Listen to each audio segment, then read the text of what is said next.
O excelso administrador cósmico do nosso mundo disse certa vez: o olho é a candeia do corpo. De modo que, se o teu olho for bom, todo o teu corpo será luminoso. Mas se teu olho for mau, todo o teu corpo será tenebroso. De modo que, se a luz que em ti há é treva, quão grande serão tais trevas? A forma como se vê, a maneira como se enxerga. O nosso comportamento está atrelado ao nosso modo de pensar. De acordo com como nós pensamos, é como a gente sente e é como a gente se comporta. Em geral, nós damos muita atenção à aparência, ao que se nos mostra. E a gente mantém o pensamento focado naquilo que nós estamos vendo. Pois bem, aquilo que se vê não é, na maioria das vezes, verdadeiramente a realidade. Então nós vivemos num mundo de ilusão. Mas essa ilusão é que formata a nossa condição de vida. Porque nós acabamos vivenciando, experienciando exatamente as imagens que chegam na nossa mente. Se você observar bem, não é comum a gente encontrar profissionais, por exemplo, de serviço social rico. É muito difícil. É raro você encontrar um presidente de associações de bairros, a não ser aqueles da classe média para alta, pode até ser que encontre, mas a grande maioria encontra-se em situação assim, difícil financeiramente. Não são pessoas ricas. Gestores de RH, na grande maioria das vezes, são profissionais maravilhosos, profissionais competentíssimos, são extremamente dedicados, mas eles vivem situações muito difíceis. Eles administram com muito cuidado a própria vida, porque não conseguem ficar ricos. Por quê? Eles cuidam muito, dão muito a atenção às situações difíceis, porque vivem o ser humano. Normalmente os gestores de RH, por exemplo, eles fazem entrevistas com quem? Com pessoas empregadas, prósperas, felizes que chegam ali? Não. São pessoas que chegam em busca de uma colocação, pessoas que estão sendo avaliadas, pessoas que estão chegando numa situação de fragilidade, e eles acostumam com aquele quadro ali, vendo sempre aquele quadro de dificuldades. Eles acostumam nesse nível, cuidando desse aspecto. Profissionais de serviço social dão muita atenção aos escláridos, aos desfavorecidos, às injustiças sociais, enfim.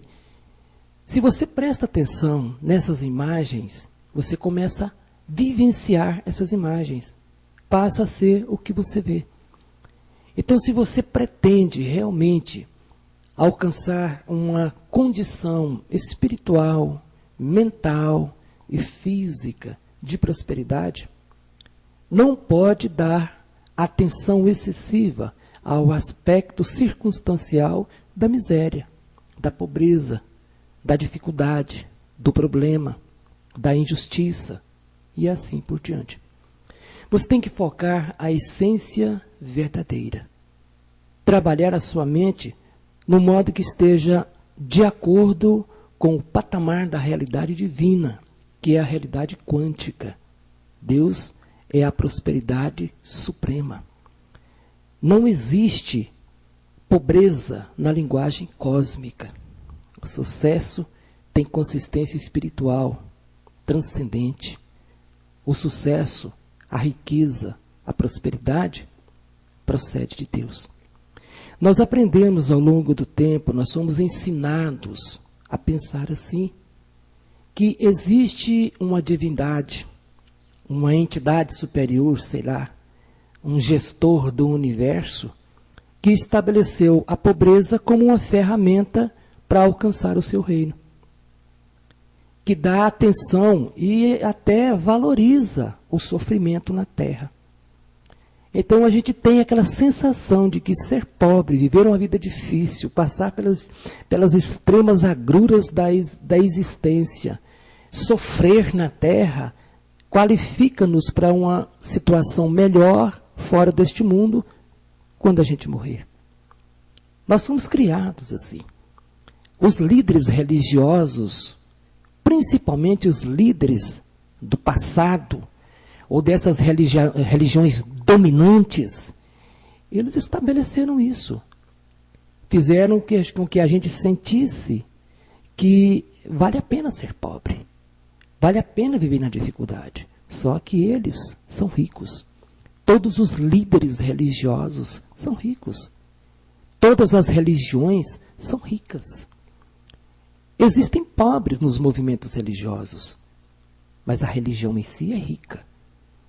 E precisa ser realmente, como que você chega numa igreja detonado, totalmente esfacelado, psiquicamente, emocionalmente, sua vida arrebentada. Aí você chega ali, vê lá um pastor, um clérigo de sandália surrada, passando fome, situação pior do que você não tem esperança nenhuma. Então você precisa chegar e encontrar um líder ali que esteja de terno, muito engravatado, ou sei lá, muito bem aparentado, e mostrando uma situação muito melhor do que a sua, porque você acredita em Deus. Precisa ser assim. Aí quando você vê o seu olho, que é a candeia do seu corpo, te ilumina. Puxa vida, é isso que eu quero para mim. Então mude a maneira de ver. Mudar a maneira de ver. Você tem que começar a encarar uma realidade que até então você nunca viu. O fluido cósmico universal, o éter cósmico, o campo quântico, a energia elementar é a matriz da vida. Tudo que existe surgiu de uma única energia. O Big Bang nem é questionado mais, é tido como uma realidade. É uma teoria aceita como realidade por todos os físicos, todos os cientistas aceitam. Tudo surgiu de um ponto inicial. Tudo no universo está conectado. Tudo vem de uma única matéria. Ora, se tudo procede de um mesmo princípio, dessa mesma energia, e se você observar bem, o universo praticamente vazio, o universo é vazio. O espaço vazio no universo é uma coisa impressionante. Então, o que foi utilizado, ou o que é utilizado no campo criativo, foi ínfimo, é ínfimo. Pode ser feito trilhões de vezes o que já foi feito e não vai tirar um trilionésimo de milímetro do campo quântico. Então a riqueza, a prosperidade procede do plano criativo. Não existe limitação no universo. Não há limitação, não há esforço, não há sofrimento para se fazer as coisas. A mesma energia que é gasta para produzir um carvalho é a energia que é gasta para produzir uma cebolinha. Mesma coisa, não tem sofrimento. São projetos diferentes. O tempo de duração, de vida de um carvalho não é o mesmo de uma cebolinha.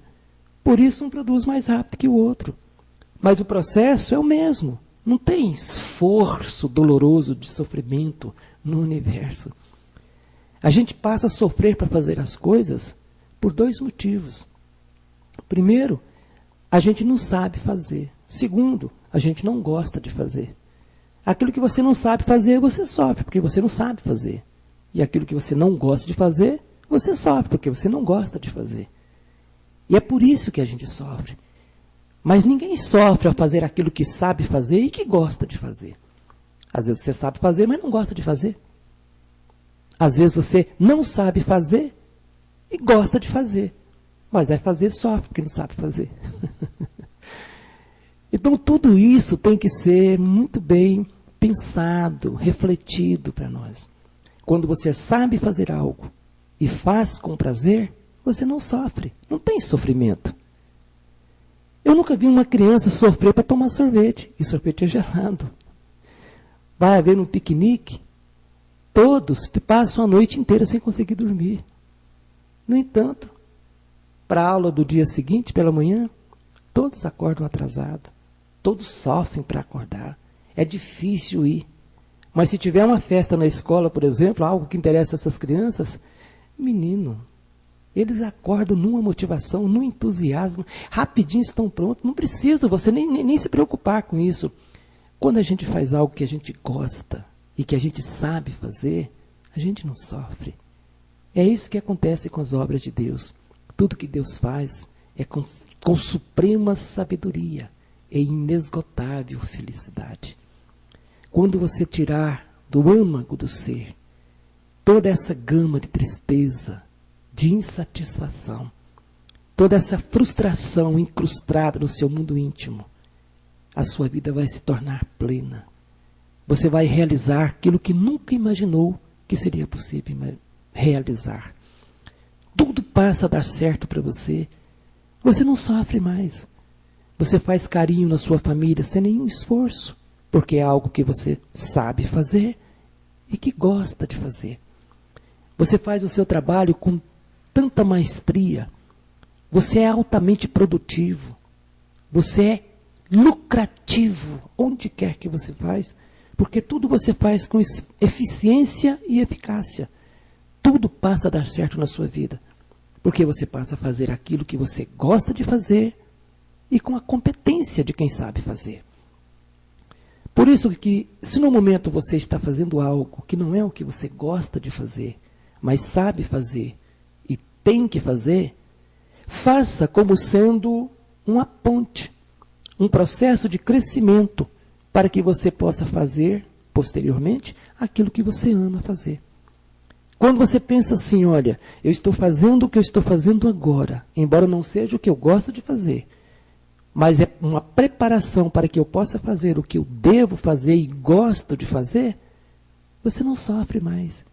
Porque você sabe que trata-se de uma estratégia, de um mecanismo, uma ferramenta que você está usando para realizar aquilo que você tanto ama. Faça o que você tem que fazer, mesmo que não queira fazer, para que você possa fazer aquilo que você gosta de fazer e que você precisa fazer.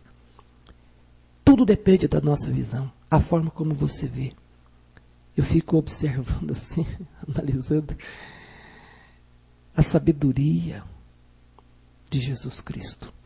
Como nosso Senhor é sábio. A grandeza espiritual do nosso Senhor Jesus. Jesus disse certa vez algo assim, é soberano para quem quer alcançar o sucesso. O homem bom, do seu bom tesouro, tira coisas boas. O homem mau, do seu mau tesouro, tira coisas más. O homem bom, do seu bom tesouro, tira coisas boas. O homem mau, do seu mau tesouro, tira coisas más. Captou isso aí, cara? A gravidade. Não existe ninguém bom, não existe ninguém ruim. Tudo depende do tesouro que está dentro de você. Daquilo que está no seu inconsciente profundo. Da forma como você foi educado, como você foi treinado para a vida. A nossa vida é o reflexo, é real daquilo que a gente pensa, sente, fala e faz. E tudo isso depende da forma como nós fomos educados. E nós somos educados para ser infelizes, sermos tristes. A gente foi educado para isso. Nós não fomos treinados para o sucesso. Nossos pais, nossos avós, com raras exceções. Em verdade vos digo que de toda palavra ociosa que os homens disserem, hão de prestar contas no dia do juízo.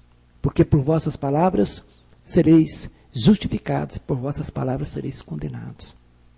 Está vendo? Olha só, como podeis vós dizer boas coisas sendo maus? Ou seja, com esse mau tesouro que a gente tem. Seja o vosso falar sim, sim, não, não. O que passa disso tem procedência maligna. Então ele contemplou o poder do verbo. Ele contemplou o poder da visão. Ele contemplou o poder da ação. Aquele que pega na charrua e olha para trás não é digno de mim. É claro. Tudo que a gente vai fazer na atualidade está estruturado no nosso passado. A gente tem um passado ruim, o nosso passado ruim nos incomoda tanto. E hoje, com todas as possibilidades que você vive uma vida de subnível, uma vida de miséria. Tem que mudar a visão. Tem que mudar a visão. Usa a candeia do seu corpo para iluminar a sua vida.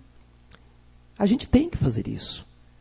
Nós precisamos usar essa ferramenta divina que Deus colocou em nosso ser, a nosso favor. E quando ele está dizendo olho, não está falando do olho físico, não. O fato de você, por exemplo, fisicamente ser cego, não significa que você não enxerga. Ele está falando é do poder da visão, não é no olho carnal, não é isso, não. É o poder da visão. Existem pessoas cegas. Eu conheço, por exemplo, uma empresária, uma pessoa maravilhosa, a Ruth. Ela diz assim, diz com propriedade. E ela me disse isso com extrema sinceridade. Olha, Júlio Borba, depois que eu fiquei cega, a minha vida mudou. Hoje, alguns anos depois, eu já me adaptei de tal forma que eu não tenho a menor necessidade, o menor desejo de voltar a enxergar. Porque hoje eu tenho uma sensibilidade, eu consigo enxergar de uma forma como eu nunca vira antes de haver me tornado cega. Tá vendo? Então a visão do cego é muito mais poderosa quando os olhos carnais se apagam. Então essa visão, esse poder de ver, o olho, que é a candeia do corpo a que o Cristo se refere, é essa ferramenta extraordinária de percepção do universo que Deus colocou em nosso ser. Eu não tenho a menor dúvida. Se você mudar a sua maneira de ver, a sua vida mudará. Tudo que existe no mundo que se nos mostra é ilusão. Não existe miséria. A miséria é ilusão, é um aspecto ruim, circunstancial da vida, ruim, que as próprias pessoas elaboraram ao longo da vida. Então, não dê atenção a esse aspecto. Pense na grandeza, na riqueza, na preciosidade, na vida gloriosa e abundante de Deus que preenche todo o existir. A doença não é a verdade. A verdade é a saúde. Então, no estado de doença, contemple a saúde verdadeira e agradeça a Deus pela saúde que você tem, mesmo estando com o corpo doente.